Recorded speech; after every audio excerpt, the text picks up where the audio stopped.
Hello guys, how are you? Welcome to our channel Yashwant academy. So guys, 16 दिसंबर का second shift का जो paper हुआ था डीडीए एमटीएस का, उस क्वेश्चन का एनालिसिस, जितना क्वेश्चन हमारे पास आया है मेरे भाई, उसकी सारी सॉल्यूशन के साथ मैं आपके सामने इस वीडियो में प्रोवाइड कराऊंगा। तो चलिए शुरू करते हैं। पहला प्रश्न क्या पूछा था? बल का सही सूत्र क्या है? बल का सही सूत्र क्या है? तो F equal to M A. ये एम ए का मतलब M मल्टीप्लाई ए। बल का मूल सूत्र F equal to M A है और यह न्यूटन के दूसरे नियम को दर्शाता है, जो बताता है कि किसी वस्तु पर लगाया गया शुद्ध बल उसके द्रव्यमान और त्वरण के गुणनफल के बराबर होता है। तो अगला प्रश्न देखिए, राष्ट्रीय लोक अदालत का आयोजन किसके तत्वाधान में किया जाता है? तो आपका इसका राइट आंसर हो जाएगा राष्ट्रीय विधिक सेवा प्राधिकरण, NALSA। आपका राष्ट्रीय लोक अदालत का आयोजन मुख्य रूप से राष्ट्रीय विधिक सेवा प्राधिकरण, नेशनल लीगल सर्विसेज अथॉरिटी के तत्वाधान में किया जाता है, जिसके तहत यह दिल्ली और राज्य विधिक सेवा प्राधिकरणों के निर्देशन में पूरे देश की विभिन्न अदालतें सुप्रीम कोर्ट से लेकर के तालुका स्तर तक का में एक साथ की जाती है, जिसका उद्देश्य आपसी सुलह समझौते से मामलों का शीघ्र निपटारा करना। यह है राष्ट्रीय लोक अदालत का आयोजन। चलिए अगला प्रश्न जो है, वेदों की ओर लौटो का प्रसिद्ध नारा किसने दिया? तो आपका स्वामी दयानंद सरस्वती जी ने दिया था, वेदों की ओर लौटो। आर्य समाज की स्थापना स्वामी दयानंद सरस्वती जी ने ही किया था 1875 में। उन्होंने वेदों का अनुवाद किया, सत्यार्थ प्रकाश की रचना किया, वेद व्यास भूमिका और वेद भाष्य नामक 3 पुस्तकें भी लिखी। चलिए अगला प्रश्न क्या था? है दैंदली वन्य जीव अभयारण्य भारत के किस राज्य में है? तो दैंदली वन्यजीव अभयारण्य भारत के कर्नाटक में है। यह कर्नाटक का दूसरा सबसे बड़ा अभयारण्य है और काली नदी के तट पर स्थित है। दांदली वन्यजीव अभयारण्य पक्षी देखने वालों का स्वर्ग है, जिसमें पक्षियों की लगभग 200 से ज़्यादा प्रजातियां आपका दांदेली वन्यजीव अभयारण्य में है, जिसका राइट आंसर आपका ऑप्शन डी हो जाएगा, कर्नाटक में। चलिए अगला प्रश्न है, भारतीय संविधान की प्रस्तावना किस वाक्य से शुरू होती है?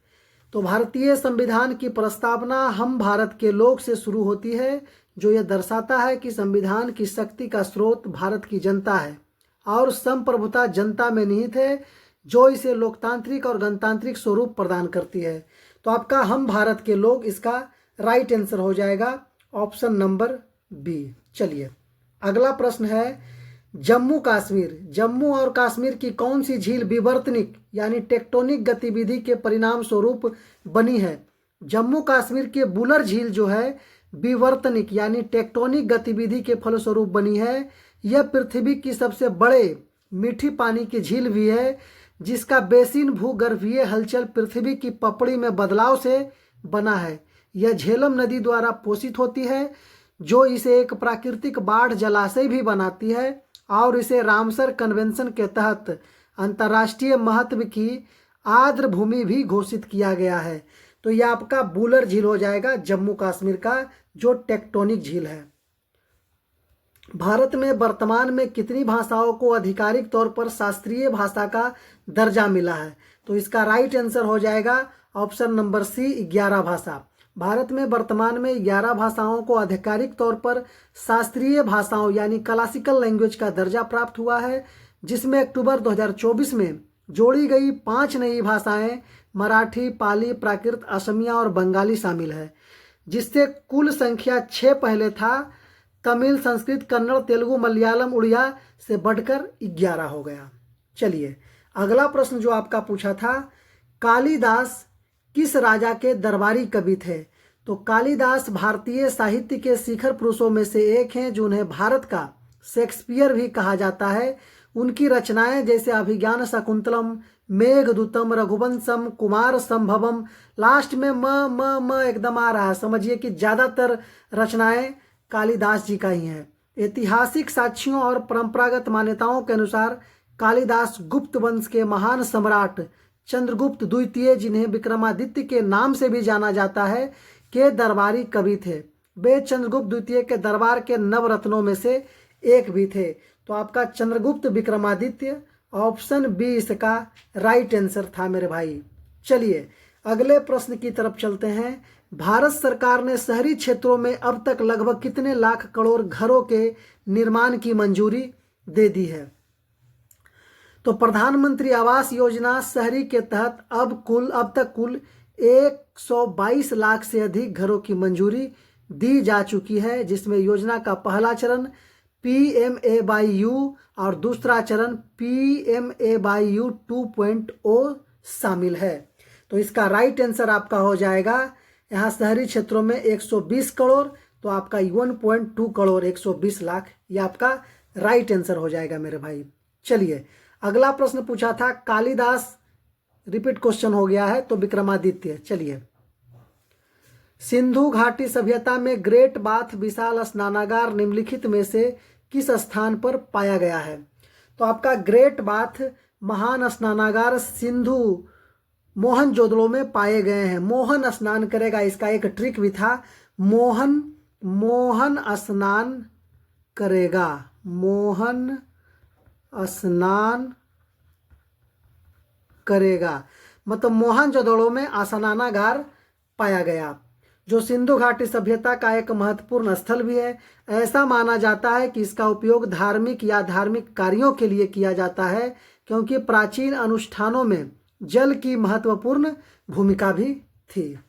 तो इसका राइट आंसर आपका था मेरे भाई मोहनजोदाड़ो, ऑप्शन बी इसका राइट आंसर था।